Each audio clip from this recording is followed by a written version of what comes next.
Nous revoici pour la 12e partie de ce tutoriel. Donc on va débuter comme dans les deux dernières parties par régler certains bugs que je n'avais pas vus avant. Donc ici on avait notre inventaire, on pouvait placer notre épée dans cette partie de l'inventaire qui concerne les armes. Par contre il y a un petit problème, si on veut déplacer la potion de mana sur l'épée, c'est bon, c'est bien bloqué. Par contre, si on déplace l'épée sur la potion de mana se retrouve dans la partie arme, alors qu'elle ne devrait pas y être. Voilà, donc on peut faire pareil avec l'autre potion. Si on déplace l'épée sur une potion ou sur un autre item, il va se retrouver à cette position-là. Donc ce que je nous propose, c'est d'aller voir dans Inventory Manager. Hop, et de voir quand on fait le drag and drop. Donc ici, Change Slot Item, il va falloir tester si les deux objets peuvent être déplacés. Donc si l'objet, le premier objet peut aller sur la dernière case sélectionnée, et ainsi de suite. Tant qu'on va le faire ici, on va mettre une autre petite condition, mais comme c'est une condition un peu spéciale, on va créer une méthode qui nous renverra un booléen. Donc on va écrire void, un booléen, j'ai dit bool check item in slot par exemple. Alors, du coup, on va devoir nous passer un slow et un item. Du coup, on va checker si l'item peut aller dans le slow ou pas. Donc déjà, on va faire un if slot.AvailableItemType est égal à none. Donc si le type d'item que peut recevoir ce slot là est égal à none, ça veut dire qu'on peut accepter tous les objets, donc que ce soit des armes ou des consommables. Donc on va faire tout simplement un return true. On va faire un autre if slow.AvailableItemType est égal à item.itemType. Donc si le type du slow, le type de l'item peut rentrer dans ce slow car ils ont le même type, on fait également un return true. Hop. Mais du coup, on va devoir faire un else pour envoyer faux. Donc, je vais le faire autrement. Ici, on enlève le if, on met un petit point d'interrogation, on met true à la fin de point false et on met un return devant. Voilà. Du coup, ça va retourner. Si la condition est vraie, ça va rendre vrai. Sinon, on peut même faire ça directement. Ça ira encore plus vite. Voilà. Ça return le résultat de cette petite condition là. Il faut aussi tester si l'item est vide. Ça veut dire que par exemple je veux déplacer mon épée dans mon inventaire et la case ciblée dans mon inventaire ne contient aucun objet. Donc on peut la déplacer par définition. Donc on va faire un if item est égal à nul. Si l'objet est égal à nul, et bien on fait un return true car on peut le déplacer. Voilà, on n'oublie pas les commentaires comme d'habitude. Alors, check if the item can be moved on the current slot. The current slot, the item to move, et on retourne true if the item can be moved.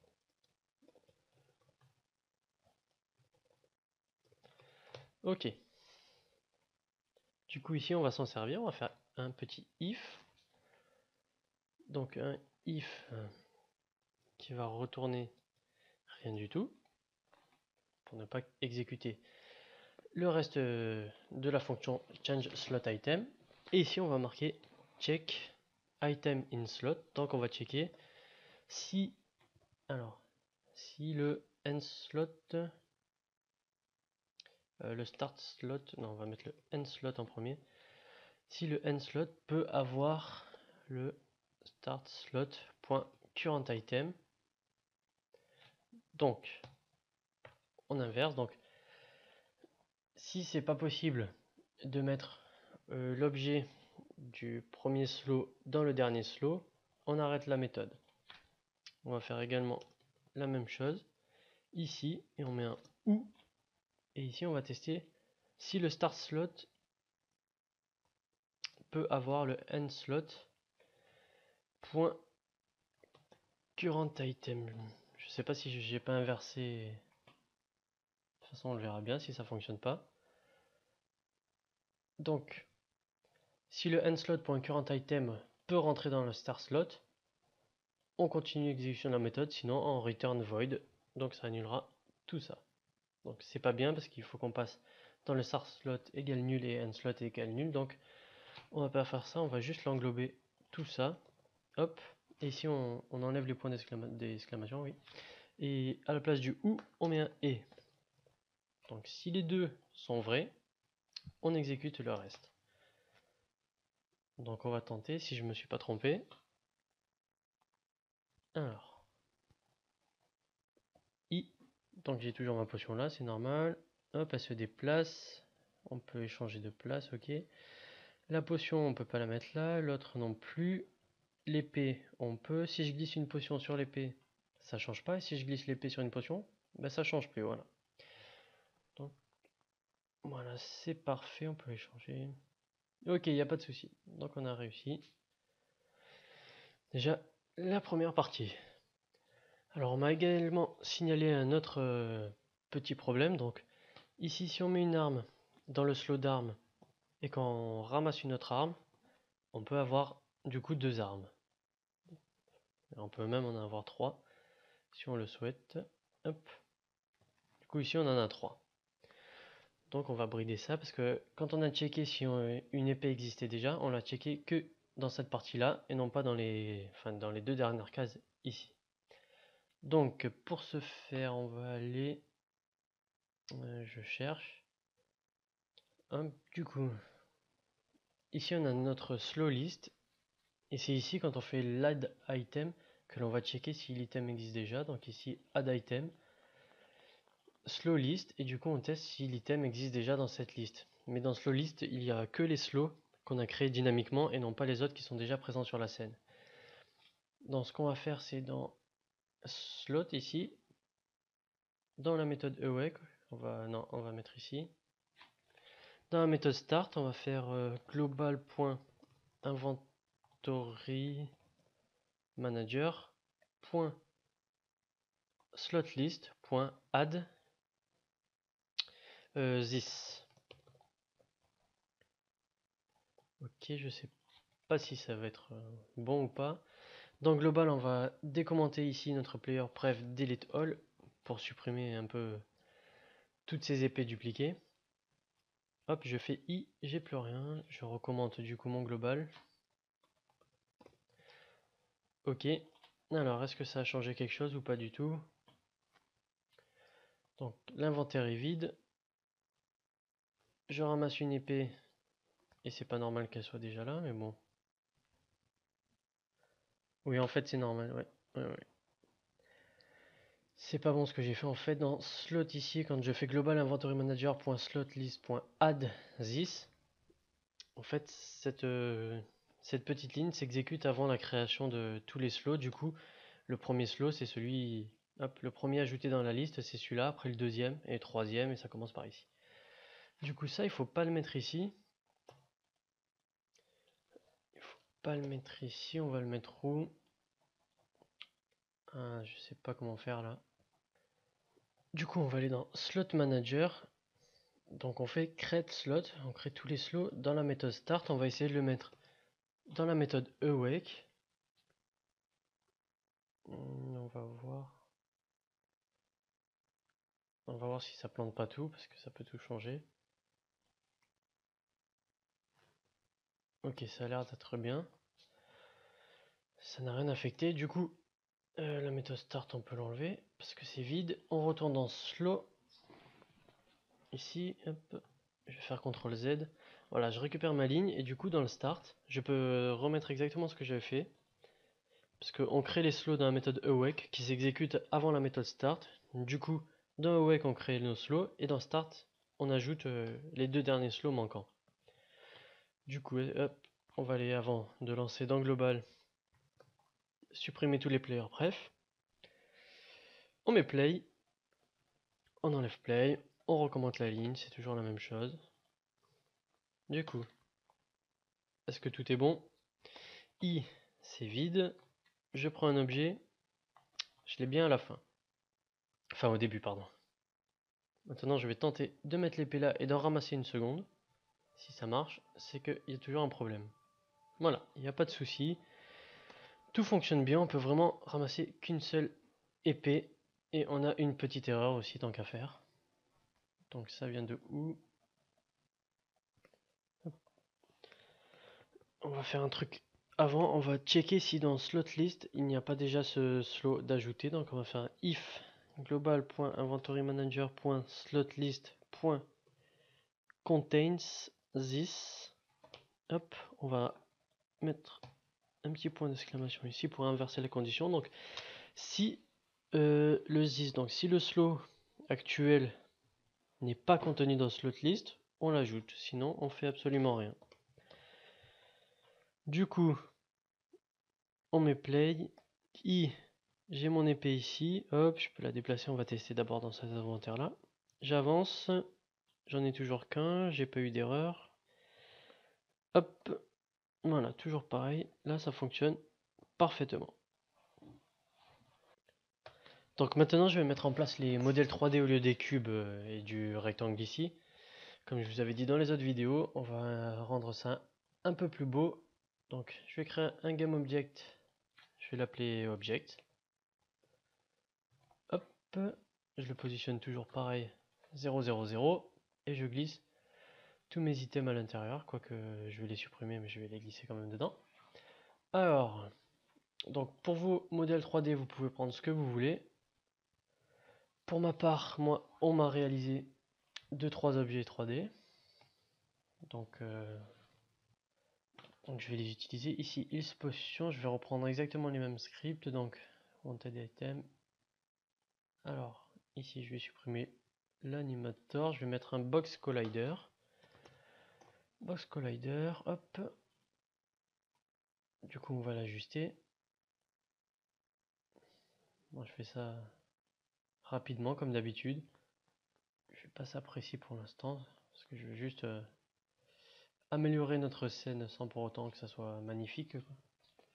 Du coup, ma potion ici, je lui rajoute le script, c'est quoi? Pick item. Pick item, c'est une heals potion, j'en ramasse une. Ok, on va tenter ça. Donc, je n'ai pas de potion de vie, je vais sur ce truc, et je n'ai pas de potion de vie, c'est un trigger, j'ai oublié de mettre, c'est ça. Ok, c'est un trigger, je vais modifier mon personnage parce que à chaque fois ça m'énerve. Donc freeze rotation, on va cocher le Y. Et je vais augmenter la rotation speed, je vais mettre 120. Du coup, je n'ai toujours pas de potion. Je passe sur la potion et j'en ai bien une, donc ça marche, je peux supprimer ce petit cube rouge. Je vais faire pareil pour la potion de mana. Hop, ici je la place à 0. Toujours pareil, j'enlève le animator. Je vais remplacer les préfabs, donc X potion ici. La mana, hop, pareil. Un box collider. Edit collider, hop. On peut pas le déplacer. Bon, on peut pas. Alors,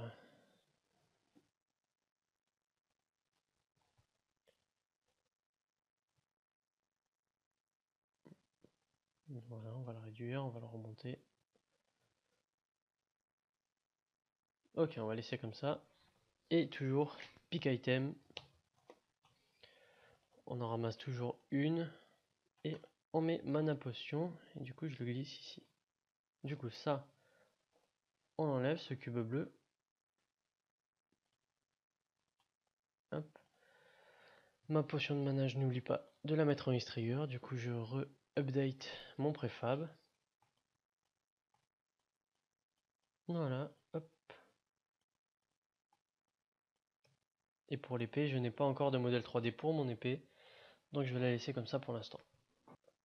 Du coup, on m'a aussi demandé pourquoi les potions, une fois qu'elles étaient ramassées, elles ne se détruisaient pas de notre scène. Donc, tout simplement, c'était pour tester si on pouvait récupérer plusieurs potions. Donc, je vais détruire chaque objet à chaque fois qu'on le prend. Donc, c'est dans Item, Pick Item. Tout simplement, ici dans Global Inventory Manager, Add Item. Et on va faire un destroy de GameObject. Du coup, on va ramasser une potion, elle va se disparaître et on ne pourra pas la ramasser.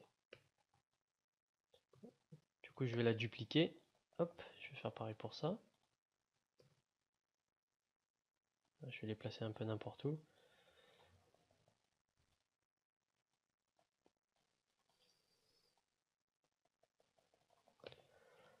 Voilà. Ok.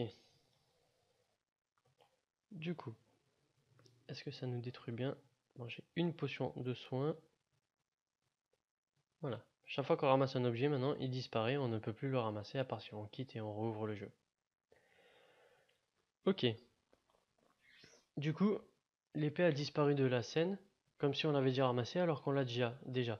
Du coup, moi je vais la laisser apparaître à l'écran, enfin sur la scène, quand on ne peut pas l'ajouter. Du coup, dans Add Item, je vais voir si l'objet a été ajouté. L'idéal, ça serait de renvoyer un booléen. Donc je vais voir ce que ça engendre. Ouais, ça fait quelques trucs. Donc si item est égal à nul, je fais un return false. Ok. Ici, votre inventaire est plein. Je fais un return false. Ici, si tout s'est bien passé. Hop. Du coup, ici, je vais mettre un return true. Ça veut dire que tout s'est bien déroulé. Ok, je n'ai pas d'erreur, c'est cool. Alors, on est dans pick item ici.